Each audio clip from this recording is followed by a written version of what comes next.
Y como dijimos, vamos a directamente a saludar a quien está en la entrevista de Informe Capital. Estamos hablando de Lía Fernández, psicóloga y coordinadora de Gurises Unidos. Un placer que estés acá con nosotros. Muchas gracias a ustedes por la invitación. Realmente el gusto es nuestro porque además es un tema muy sensible el que vamos a ver en esta charla. Y a propósito, Lía, te invito a ver un trabajo que hicieron los compañeros hoy respecto a la cobertura que se hizo en esta jornada por el Día Mundial contra el Trabajo Infantil, que este año el foco está centrado en la seguridad y la salud en el trabajo de los más jóvenes. Las últimas cifras conocidas señalan que alrededor de 60.000 niños, niñas y adolescentes trabajan en el país. En Uruguay, el trabajo infantil y adolescente está regulado por el Código de la Niñez y la Adolescencia, que prohíbe el trabajo para los menores de 15 años y establece que los menores de 18 sí pueden realizar actividades productivas, pero que no sean catalogados como trabajo peligroso por su naturaleza o las condiciones en que se realiza. Es decir, que no sean nocivos para la salud o el desarrollo, impliquen jornadas intensivas o se desarrollen en horario nocturno. Con el fin de concientizar sobre esta problemática, se realizó en el Ministerio de Trabajo y Seguridad Social un acto que contó con la presencia de las autoridades de esta cartera, del Ministerio de Educación y Cultura y del Comité de Erradicación de Trabajo Infantil. La consigna mundial que de alguna manera la Organización Internacional de Trabajo tiene para este 12 de junio, Día de Erradicación del Trabajo Infantil, es la seguridad y salud en el trabajo, especialmente de los trabajadores más jóvenes, por el riesgo que ello implica. Por tanto, el día de hoy para nosotros es de reflexión, de concientización, de pensar que evidentemente nos tenemos que cuidar en los trabajos, sobre todo en los primeros trabajos, y de alguna manera la Comisión Nacional de Seguridad y Salud en el Trabajo lo hizo junto con la OIT para poder evitar riesgos futuros. De Marco afirmó que 120 inspectores del Ministerio de Trabajo están abocados a la fiscalización del trabajo infantil, además de los del INAU, y detalló las características de los trabajos prohibidos para los menores de edad. Están por su naturaleza y por sus condiciones. Por su naturaleza son aquellos como la tala, la construcción, todo lo que tiene que ver con ladrillos, trabajo en ladrillos, y por sus condiciones serían aquellos que no puedo hacer en la noche, aquellos que no puedo hacer por extensos horarios, aquellos de fuerza que de alguna manera mi complexión física no lo logra soportar, trabajar muchas horas, inclusive en posiciones reiterativas. El pasado año, el INAU expidió 2.600 carnés laborales que reúnen las condiciones de trabajo no riesgosos. Además, recibió alrededor de 50 denuncias. En el cometido vinculado a todo lo que es, por un lado, la inspección de trabajo infantil y por otro lado, por todas las líneas de trabajo de promoción para la primera experiencia laboral con trabajos no peligrosos, es que de alguna forma consideramos que venimos avanzando sustantivamente. Uruguay ha sido reconocido a nivel de la región por tomar como un tema importante desde el punto de vista de lo que implican los derechos de los niños y los adolescentes. Para solicitar el carné es necesario tener al menos 15 años, contar con un formulario completado por el empleador sobre las condiciones laborales y el tipo de trabajo y contar con el permiso de los padres o tutores. Las últimas cifras, que corresponden a 2010, establecen que 60.000 niños y adolescentes trabajan. Desde el Comité de Erradicación del Trabajo Infantil sostienen que se está trabajando para generar una nueva encuesta que actualice estos datos. Bien, Lía, a mí me gustaría trabajar con el tema de los datos, pero no me voy a centrar primero en eso, porque antes me gustaría precisar un poco más de qué hablamos cuando hablamos de trabajo infantil, qué tipo de trabajo son, si las tareas domésticas incluyen como trabajo o cuál es el límite. Bien, sí, me parece pertinente poder clarificar. Cuando uno habla de trabajo infantil, introduce un montón de situaciones que tienen que poder verse de forma singular. Trabajo infantil, en términos de lo que también se trata desde la OIT de poner sobre la agenda el 12 de junio, tiene que ver con aquellas situaciones o aquellas actividades que desarrollan niños, niñas y adolescentes que vulneran determinados derechos. Por ejemplo, el derecho a la educación, el derecho a su tiempo libre, el derecho a la salud. Entonces, cuando nosotros desde las organizaciones que trabajamos con niñez queremos poner este tema en la agenda tiene que ver con poder identificar aquellas actividades que la mayoría de las veces están relacionadas a estrategias de sobrevivencia familiar o individual, en el caso de aquellos niños que están desvinculados de sus redes familiares, y que eso claramente vulnera determinados derechos y su desarrollo en términos más integrales. Entonces, cuando hablamos de la terminología de trabajo infantil, referimos a eso.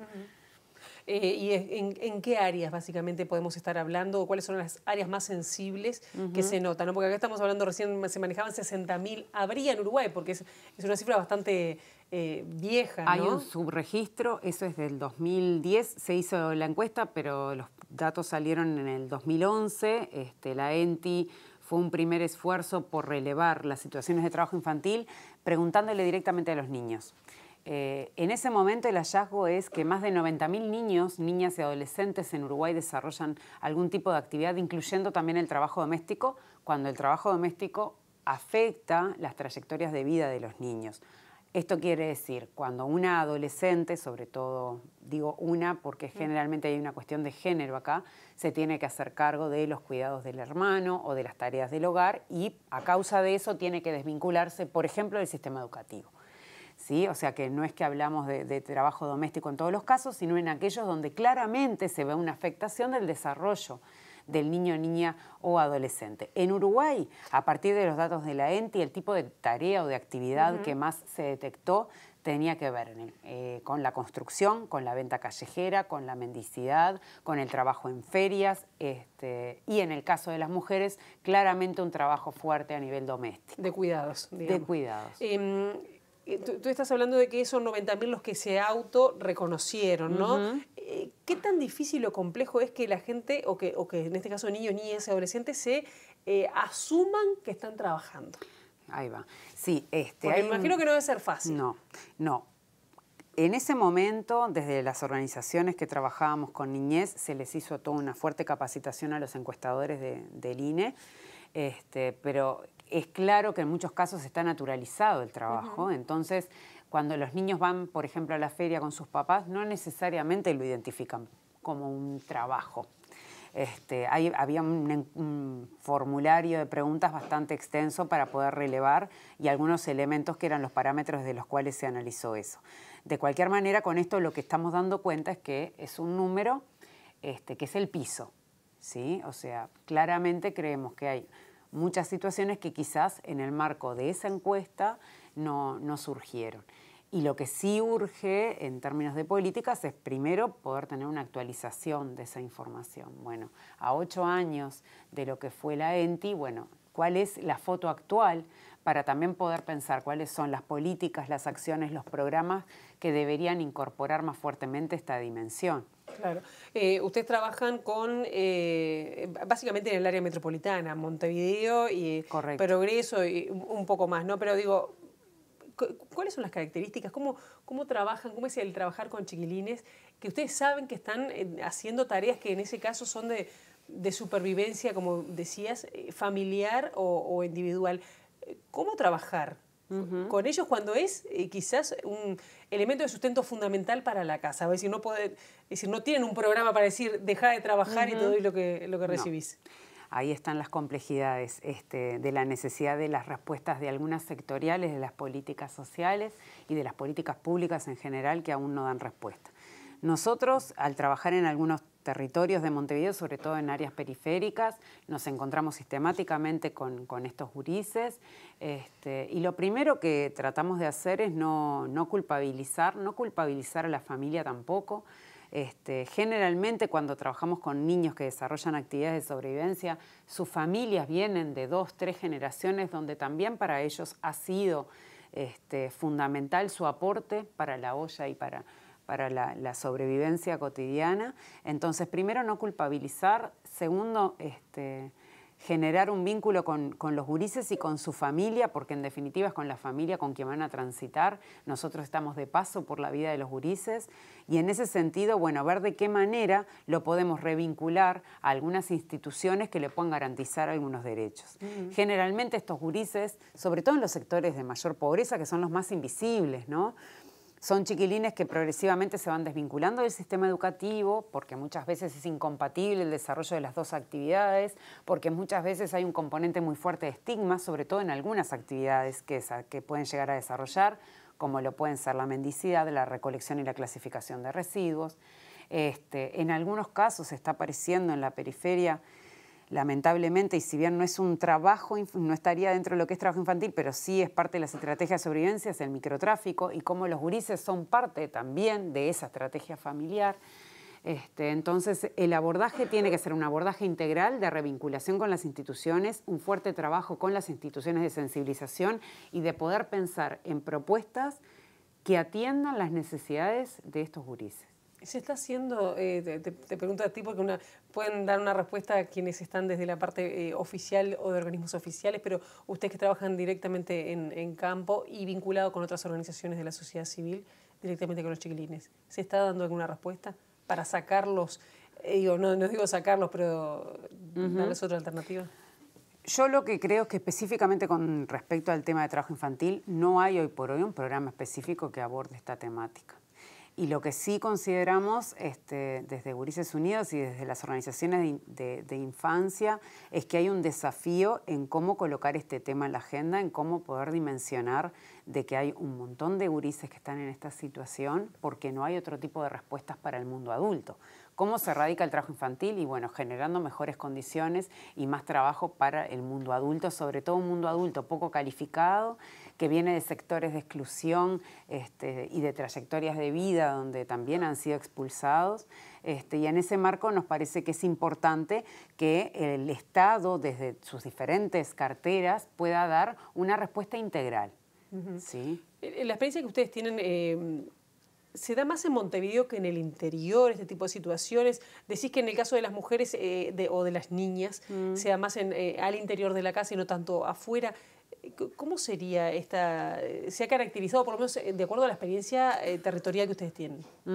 A ver, de acuerdo a la ENTI, de ese número de niños que decíamos, esos 90.000 que arrojaba en aquel momento la encuesta, el 20% aproximadamente refería a trabajos que se dan en el ámbito de lo rural.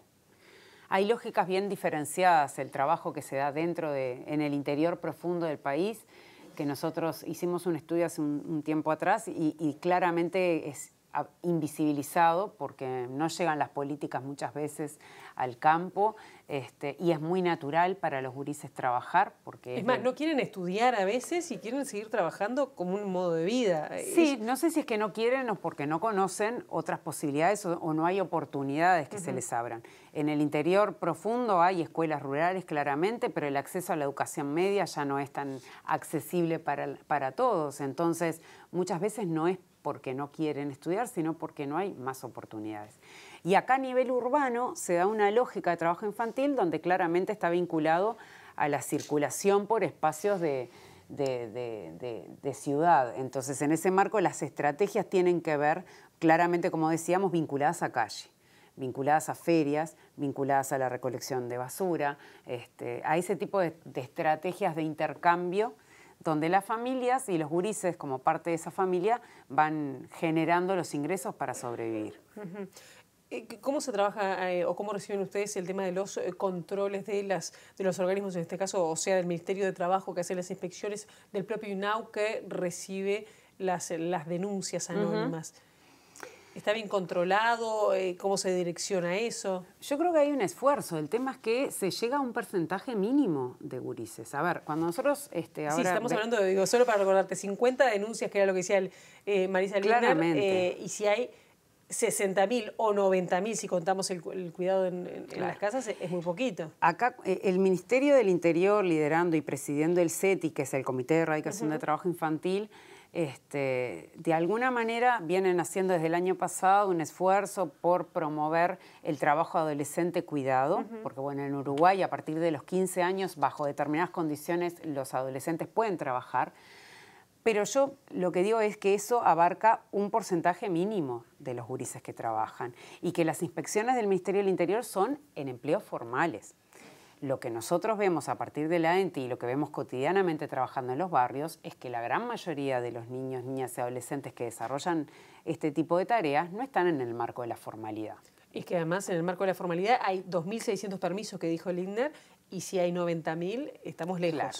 Entonces, además son de 15, 18 años. ¿Qué pasa con los que son más chiquitos? ¿Hay más chiquitos? Claramente. Hay niños y hay adolescentes menores de 15 años que desarrollan todas este tipo de actividades que venimos mencionando. Y eso quedan por fuera, como no es legal, como no es trabajo autorizado, digamos, quedan invisibles frente a las políticas. Cuando ustedes toman contacto con estos chicos, ¿no? ¿Qué ellos son, qué perciben? ¿Reclaman poder estudiar, reclaman poder jugar, reclaman ir a cumpleaños con otros niños o no? Ojalá. Yo creo que muchas veces está naturalizado para ellos qué es lo que le tocó. No. De hecho, muchas veces tienen ganas de ir a la escuela, pero la escuela o el liceo los expulsa o no es una propuesta atractiva para ellos. Yo creo que siempre decimos que a estos niños hay que devolverles justamente la niñez, porque de alguna manera ni se cuestionan que ellos tendrían que estar para otra cosa a esta edad y sienten que el poder generar algunos ingresos para su familia es parte de su deber ser, porque además la realidad lo amerita.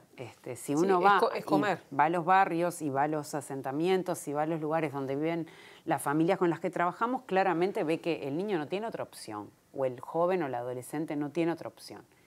Entonces hay que trabajar mucho en devolverles la dignidad, en empoderarlos, en generar de alguna forma procesos que le generen autonomía y otras posibilidades y oportunidades. Claro. A mí me llamó la atención que este Día Internacional contra el Maltrato Infantil está enfocado más a lo saludable, ¿no? Pero no me pareció que fuera enfocado como al trabajo infantil en sí mismo, por lo menos a esta realidad que tú me estás contando y que las mismas autoridades reconocen, ¿no? Claro. ¿Qué pasa? Ahí hay una disociación de lo que están proponiendo las organizaciones a nivel mundial, que estamos hablando de 150 millones y más de niños que están en esta situación. Tal cual. Sí, yo creo que en esto que traíamos al inicio, de qué hablamos cuando hablamos de trabajo infantil, se hace un intento, y sobre todo con lo que es la convocatoria de este año, de regularizar y de no ponernos en una postura abolicionista de que no al trabajo infantil o adolescente en todos los contextos. No, creo que la postura, digamos, y la convocatoria para este año es regularizar ese porcentaje y de que se puede dignificar y generar determinadas actividades en determinados marcos, condiciones y reguladas. Lo que nosotros decimos es que eso abarca un sector de adolescentes, de jóvenes entre 15 y 17 años y nos parece buenísimo que desde el CETI y desde el Ministerio del Interior y también desde INAU se puedan como generar las condiciones para que eso suceda. Pero como bien decía el informe, estamos hablando de que es un porcentaje mínimo frente a la incidencia que este fenómeno tiene con respecto a la niñez y adolescencia de nuestro país. Lía Fernández, me quedan muchas preguntas, ¿no? Y es un tema largo de abordar, duro, porque además hay muchos riesgos, ¿no? Para quienes, los niños y niñas que desempeñan estas tareas. Pero bueno, quedará para otra oportunidad seguir profundizando y esperando nada más que surjan datos más nuevos, ¿no? De cuál es la situación en Uruguay. Tal cual. Muchísimas gracias por la invitación. Gracias a vos por venir. Y nosotros seguimos en Informe Capital, hacemos una breve pausa y tenemos más temas para compartir. No se vayan.